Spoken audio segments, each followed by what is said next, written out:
Good evening everyone, welcome to just learn. Last class में हमने पढ़ा था आपके करंट और पोटेंशियल पोटेंशियल डिफरेंस। इसको हमने पढ़ा था, इस पे बेसिक न्यूमेरिकल्स हमने देखे थे। और जैसा हमने प्लेटफॉर्म बनाया था कि हम नेक्स्ट लेवल पे जब हम जाएंगे तो हम बेसिकली रेजिस्टेंस के बारे में पढ़ेंगे, रेजिस्टेंसेस। तो आज हम कुछ रेजिस्टेंस के बारे में सीखते हैं। देखिए,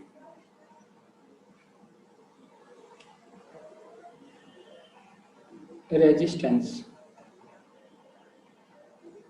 नाम से आपको पता चल रहा होगा कि रेजिस्टेंस का मतलब होता है, हिंदी में इसको कहते हैं अवरोध, रुकावट। It means that which can resist.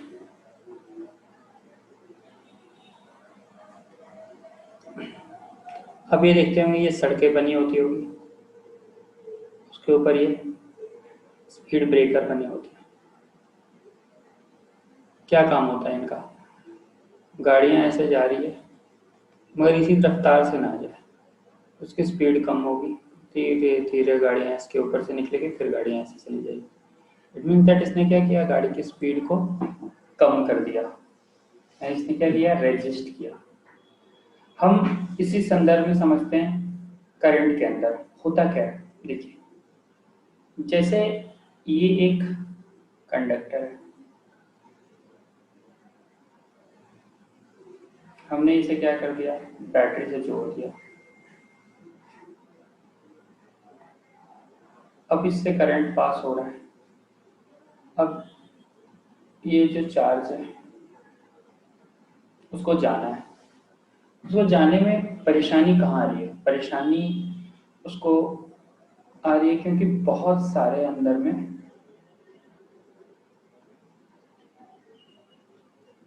Free electrons, free charges पड़े। तो ये मूवमेंट करना चाहेगा ऐसे, मगर ये क्या है, आपस में ये कोलॉइड भी कर जाएगा, ये वाइब्रेट करने लगेगा। तो इसी को मान लीजिए, इसको अगर यहाँ तक पहुँचना है, इसको अगर यहाँ तक जाना है, तो इसे क्या करना पड़ेगा, इसे इससे वाइब्रेट कर रहा है, वाइब्रेट करते करते करते करते जाता। और एक मान लीजिए सीधा रास्ता होता, ये यहाँ से यहाँ आराम से पहुँच जाता, कोई वाइब्रेशन नहीं होती, झेलनी पड़ती इसे। तो ये देखो कि चाहे वजह खुद ही बनाओ, है ना, ये अब खुद से ही ये आपस में क्या कर रहा है, कोलॉइड करके यहाँ तक पहुँचने में इसको जो भी टाइम लग रहा है वो ज़्यादा लग रहा है। अगर हम बात करें, इसको समझना चाहें कि जैसे ये कंडक्टर है और इसमें नंबर ऑफ इलेक्ट्रॉन्स ज़्यादा है, और ये आपका कंडक्टर है, इसके अंदर नंबर ऑफ इलेक्ट्रॉन्स कम है। जाहिर सी बात है, इसके अंदर क्या होगा, वाइब्रेशन ज़्यादा होंगे। ज़्यादा वाइब्रेशन होगा तो इलेक्ट्रॉन को जिसको यहाँ तक पहुँचना है उसे टाइम ज़्यादा लगेगा। वाइब्रेशंस अगर ज़्यादा होंगे तो टाइम भी क्या होगा, ज़्यादा लगेगा। इसी को तो बोलते हैं I equals to Q by T. T अगर ज़्यादा लगने लगा, टाइम ज़्यादा लगने लगा, तो करंट की वैल्यू कम हो गई, आई कम हो गई। आई कम हो गई मतलब वही बात हो गई कि चार्ज को फ्लो होने से रोक रहा है कोई।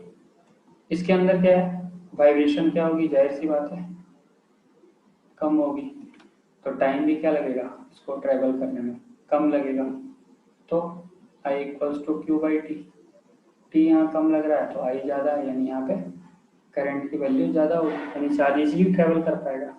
तो बेसिकली आपको समझना है कैसे, रेजिस्टेंस को समझने के लिए जो मेन बात आपको समझनी है कि इलेक्ट्रॉन का फ्लो में ज़्यादा टाइम लग रहा है या कम टाइम लग रहा है।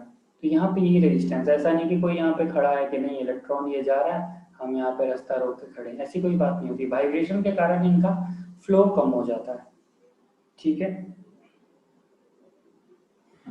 तो अगर हम डिफाइन करें कि रेजिस्टेंस होता क्या है,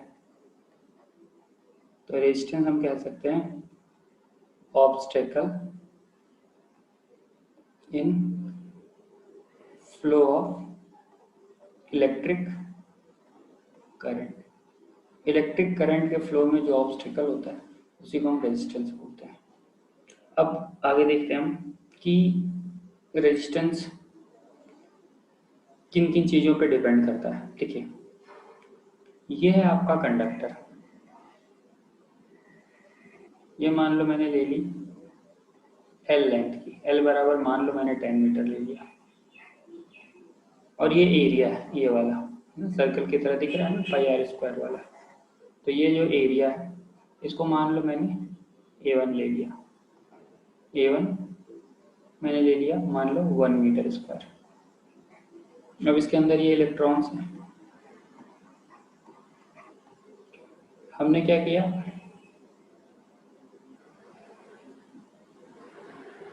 ये हमने दूसरी कंडक्टर लिया जिसकी लेंथ कितनी है मान लो 5 मीटर है, और इसकी जो एरिया है वो कितनी है मान लो 2 मीटर स्क्वायर है। यानी देखा जाए तो लेंथ इसकी ज़्यादा है, इन दोनों को कंपेयर करें, अगर इन दोनों को हम कंपेयर करें तो लेंथ इसकी ज़्यादा, एरिया कम, लेंथ कम एरिया ज़्यादा। यानी क्या होगा, अगर ये इसमें इलेक्ट्रॉन की संख्या ज़्यादा है,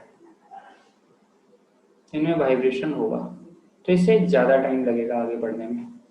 इसमें भी वाइब्रेशन होगा, लेकिन चूंकि एरिया ज़्यादा है तो ये आराम से क्या होगा कि निकल पाएगा आगे। यानी कहें तो रेजिस्टेंस जो है वो डायरेक्टली प्रोपोर्शनल टू लेंथ है, यानी लेंथ जितना इंक्रीज करोगे रेजिस्टेंस उतना इंक्रीज होता चला जाएगा। और आपने ये क्या देखा, resistance is inversely proportional to area of cross section. तो आप एरिया ऑफ क्रॉस सेक्शन जितना बढ़ाओगे रेजिस्टेंस उतना कम होता चला जाएगा।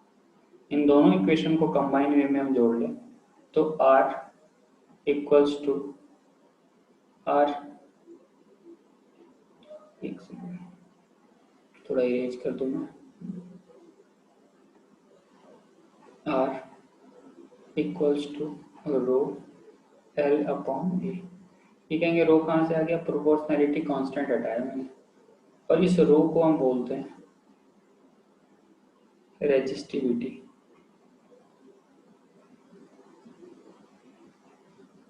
या इसी को हम बोलते हैं स्पेसिफिक रेजिस्टेंस।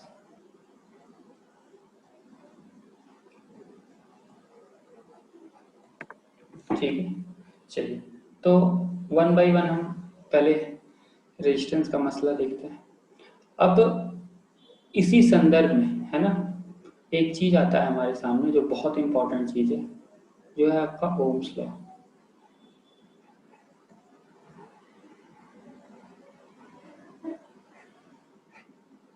ओम्स लॉ,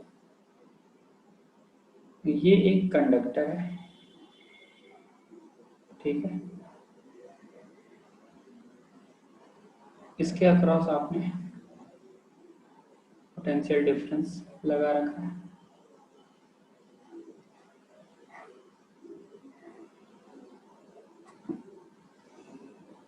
तो अब यहाँ पे P पोटेंशियल डिफरेंस है, I अमाउंट ऑफ करंट है।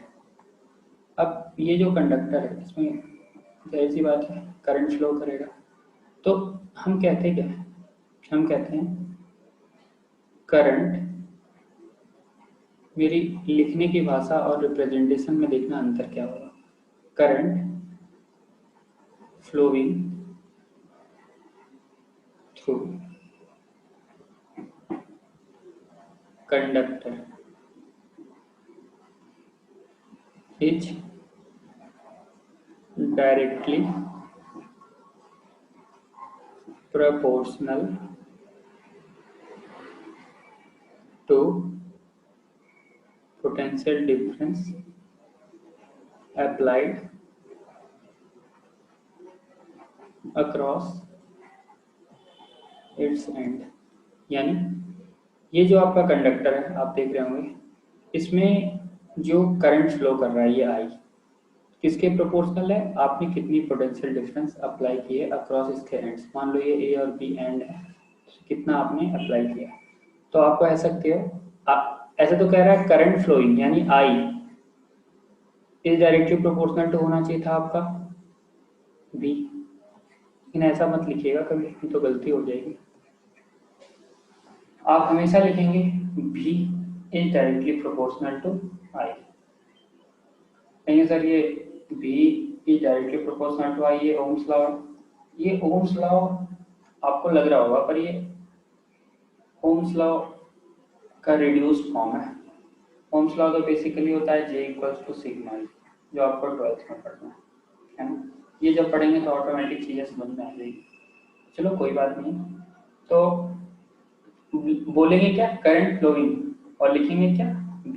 यानी पहले current flowing through conductor is directly proportional to potential difference applied across sides, लेकिन लिखने के टाइम पे आप V directly proportional to I लिखेंगे, यानी V is equal to IR, और ये जो कांस्टेंट है वो रेजिस्टेंस, ये कांस्टेंट आपका रेजिस्टेंस है। तो हमने पहले आपको रेजिस्टेंस पढ़ाया क्या होता है, फिर मैंने इस कांस्टेंट के बारे में आपको बताया। तो यहाँ से अब आप ये इन्फर कर पाएंगे कि ठीक है, एक कोई कंडक्टर है ना, उसके अंदर अगर मान लेता हूँ कि B अगर 10 वोल्ट है और I अगर 5 एम्पियर है, तो R यानी रेजिस्टेंस कितना होगा। तो सबसे पहले हमें पता होना चाहिए कि रेजिस्टेंस की जो यूनिट होती है, रेजिस्टेंस की जो यूनिट होती है वो होती है ओम, और इसको रिप्रेजेंट हम ऐसे करते हैं ओम। ठीक है, अब ये आप देखेंगे कि इसमें मैंने पूछा है आपको कि I 5 है, V 10 है, R कितनी होगी। तो आप सिंपल सी बात लगाइए, V equals to IR। V आपकी हो गई 10, I है आपका 5, R नहीं पता है, 5 2 10, यानी R बराबर 2 ओम। ओके, अब मैंने एक बात की थी आपसे कि मैं जब रेजिस्टेंस पढ़ाऊंगा आपको, तो बेसिकली उस टाइम पे दो टाइप के रेजिस्टेंस पढ़ाऊंगा। एक रेजिस्टेंस का टाइप होता है, इसको बोलते हैं फिक्स रेजिस्टेंस,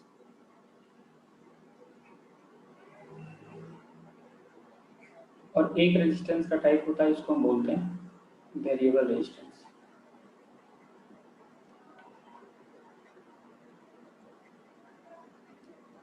फिक्स रेजिस्टेंस मतलब नॉट चेंजिंग, और वेरिएबल मतलब जो वेरी कर सकते हैं।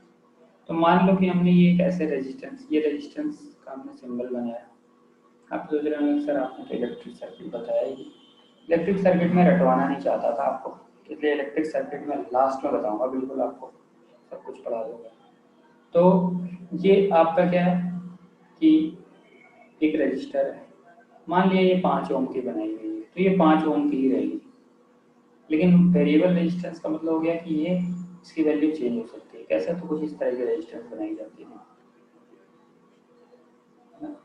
अब आगे जो मुझे कंडक्ट करवाना है उसमें हम इसको ऐसे जोड़ देंगे आगे से। तो मान लो ये पूरे 10 ओम का, मान लो एग्जाम्पल के लिए। तो अब मैंने इतना पार्ट तो मैंने 2 4 6 8 और ये छोड़ा था, ले लो 10 ओम में। मैंने यहाँ पे लिया तो 2, यहाँ लिया 4 ओम, तो ये पॉइंटर को हम मूव करवाते रहेंगे। अगर ये पॉइंटर यहाँ है तो डायरेक्ट करंट ऐसे आएगी और सीधा इससे चली जाएगी, यानी 0 ओम रेजिस्टेंस। अगर ये पॉइंटर यहाँ ना आके यहाँ आ जाए तो फिर क्या होगा, 2, ये पॉइंटर यहाँ 4, यहाँ आ जाए 6, यहाँ आ जाए 8, यहाँ आ जाए 10, तो हम क्या कर सकते हैं, रेजिस्टेंस चेंज कर सकते हैं, है ना। तो वेरिएबल रेजिस्टेंस, इसके रेजिस्टेंस को हम वेरी करवा सकते हैं। इसके लिए जो मटेरियल यूज होता है उसको बोलते हैं रिएस्टेट। ओके, ठीक है स्टूडेंट्स। तो ये आप समझ गए कि रेजिस्टेंस है क्या। तो मैंने आपको भी पढ़ाया था ओम्स लॉ। ओम्स लॉ के अंदर मैंने पढ़ाया था V इक्वल्स टू IR। तो बेसिकली क्या है, देखो अगर देखा जाए इसको लीनियर इक्वेशन के टर्म्स में, तो y इक्वल्स टू mx, जैसे आप पढ़ते हैं ना लीनियर इक्वेशन में, y इक्वल्स टू x, यानी यहाँ पे y की वैल्यू कुछ भी रखा है, अगर x की वैल्यू कुछ रखी है तो उसी तरह से b इक्वल्स टू IR है। इसको आप y की तरह समझिए, ये I को आप x की तरह समझिए, और R तो कांस्टेंट ही है, तो आप क्या करोगे कि आप देखोगे कि आप इसके बीच में ग्राफ बनाओगे। अगर मान लो आपने y इक्वल्स टू एक्स का ग्राफ बनाया, तो एक्स रखा तो ये 1 हो गया, ये 2 तो ये 2 हो गया, तो आपने कैसी ग्राफ बनाई? इस तरह की ग्राफ बनेगी। इधर y हो गया, इधर x हो गया, ये 1 2 3, इधर आपने लिया मान लो 1 2 3, तो x1 तो y भी 1, x2 तो y भी 2। आपकी ये बिल्कुल स्ट्रेट ग्राफ बन गई, है ना। तो उसी तरह से हम इसको भी बना सकते हैं। मान लो हमने वैल्यू ले लिया r इक्वल्स टू 2। अब हम लिखते हैं v इक्वल्स टू 2y। हम ग्राफ बनाते हैं, तो यहाँ पे हो गया आपका i हो गया, और यहाँ पे b हो गया। 2 3 ले लेते हैं। i हमने ले लिया मान लो 1 एम्पियर, तो ये कितना हो गया 2 इंटू, इसमें 2 इंटू 1 वैल्यू पुट करोगे तो 2 वोल्ट। ये हमने ले लिया 2, तो ये 4 हो गया। ये हमने ले लिया 3, तो ये कितना हो गया 3 2 जा 6 वोल्ट। ग्राफ बनाइए तो आपको दिखेगा कि इस लाइन में आई है। आई किस में होती है? एम्पियर में। हमेशा नोट डाउन कीजिएगा इसको। ये है भी इधर है, भी किस में होती है? वोल्ट में। और आपका क्या है, यहाँ पे मार्किंग हो गई। मान लो आपने मार्किंग कर दिया 1 2 3 4, इसके अंदर कर दिया 2 4 6, तो 1 पे 2 है, 2 पे 4 है, और 3 पे 6 है ना। तो ये आप देखोगे तो ये क्या हो गया आपका, थोड़ा सा टेढ़ा हो गया मेरा। अगर आपको सीधा बनाना है थोड़ा इरेजर का यूज कर लें।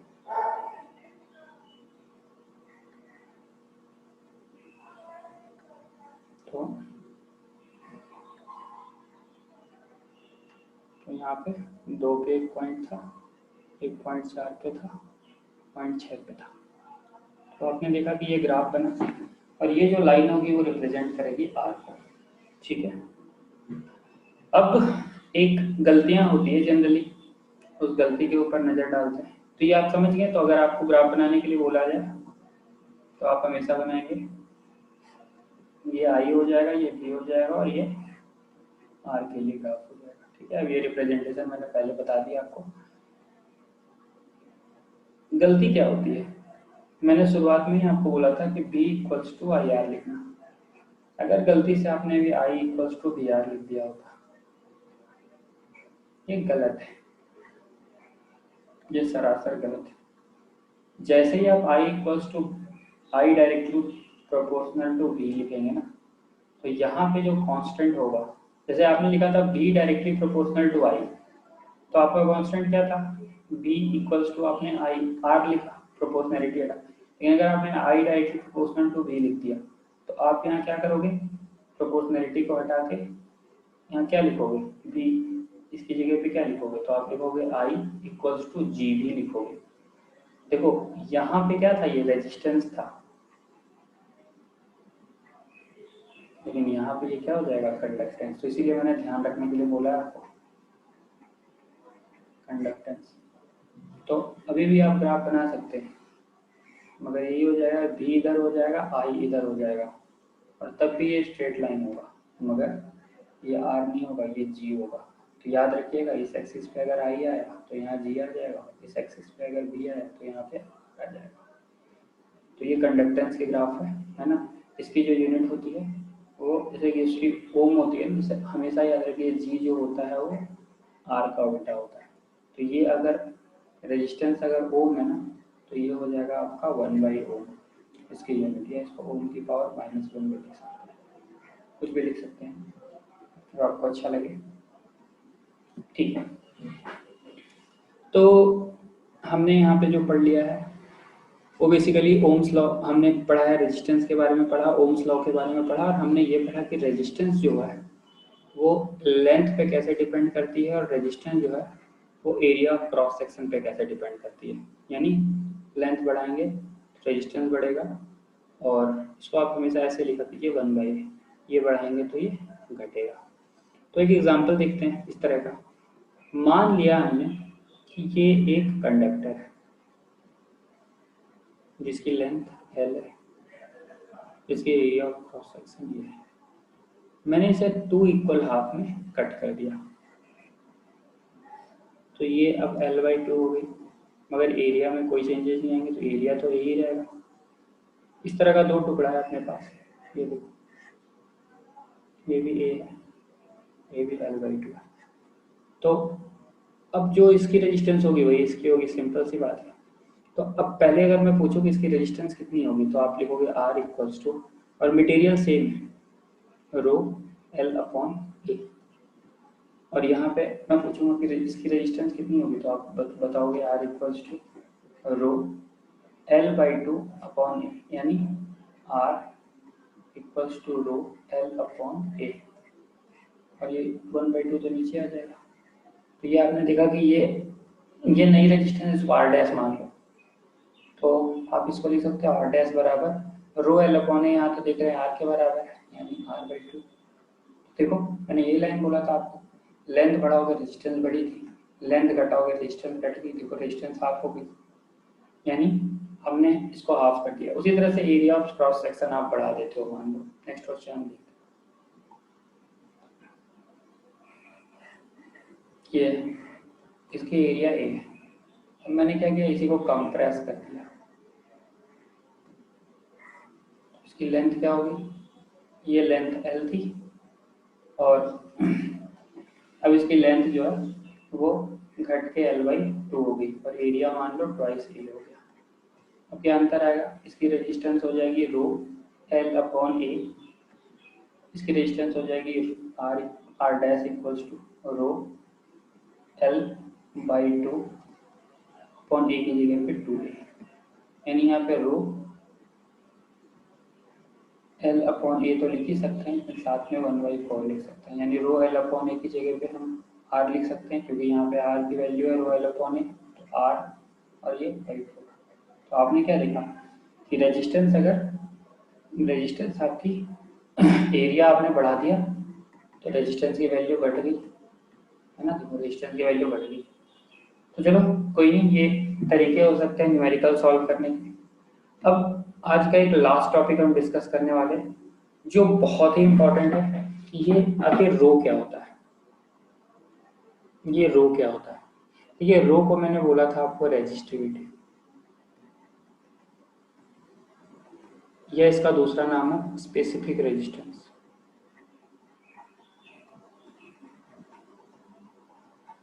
स्पेसिफिक रेजिस्टेंस क्या होता है, हमने लिखा R equals to row L/A। अगर हमने सपोज करो इसी कंडक्टर की L बराबर मान लो 1 ले लिया, A बराबर हमने 1 मीटर स्क्वायर ले लिया, L 1 मीटर ले लिया, तो अब देखो क्या हो जाएगा, R equals to rho 1 into 1 हो गया, ये 1 है, डिवाइड बाई 1 हो गया। तो ये क्या हो जाएगा, अपने आप में रो इक्वल्स टू R हो जाएगा, यानी ये क्या कह दिया हमने, और R इक्वल्स टू रो बोलने का मतलब क्या हो गया कि ये रो जो है वो एक रेजिस्टेंस के बराबर हो गया, इसीलिए ये स्पेसिफिक रेजिस्टेंस, यानी रो एक रेजिस्टेंस नहीं है, मगर ये एक स्पेशल केस में रेजिस्टेंस हो सकता है, तब जब आप किसी भी कंडक्टर की लेंथ 1 मीटर कर देंगे और एरिया और क्रॉस सेक्शन 1 मीटर स्क्वायर कर देंगे। तो अगर मैं आपसे पूछूं कि रो क्या होता है, तो आप बताएंगे कि rho is that amount of resistance when L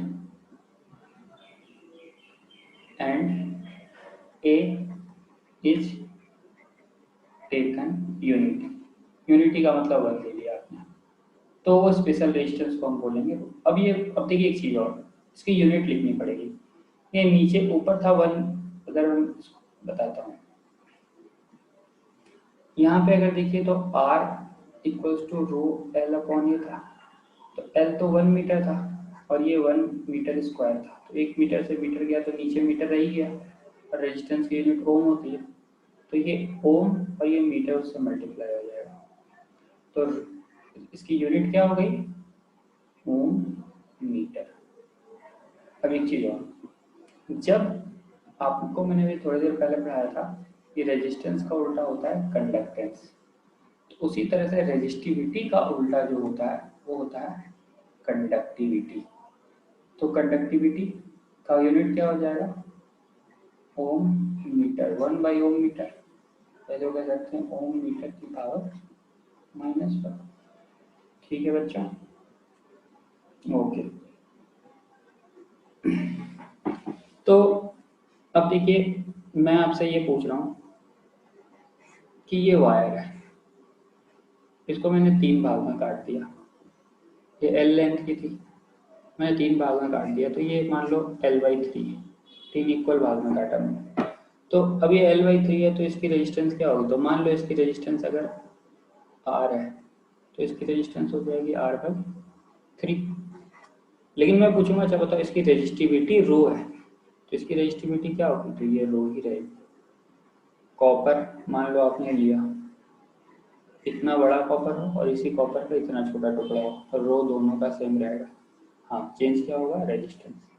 तो इसीलिए हम कह सकते हैं कि rho resistivity is property of matter, या प्रॉपर्टी ऑफ, लिख दो मेटल्स, है ना, ये प्रॉपर्टी मेटल्स की है, यानी which is unaffected by L and A। ठीक है, तो rho is property of metals which is unaffected by L and A। ठीक है, तो मेरे प्यारे बच्चों, मुझे उम्मीद है कि आपको क्लास आज का बहुत अच्छा लगा होगा और आपके रेजिस्टेंस, रेजिस्टिविटी, इन चीज़ों के कंसेप्ट क्लियर होंगे और आप अच्छे से पढ़ते रहिए। Okay, bye bye.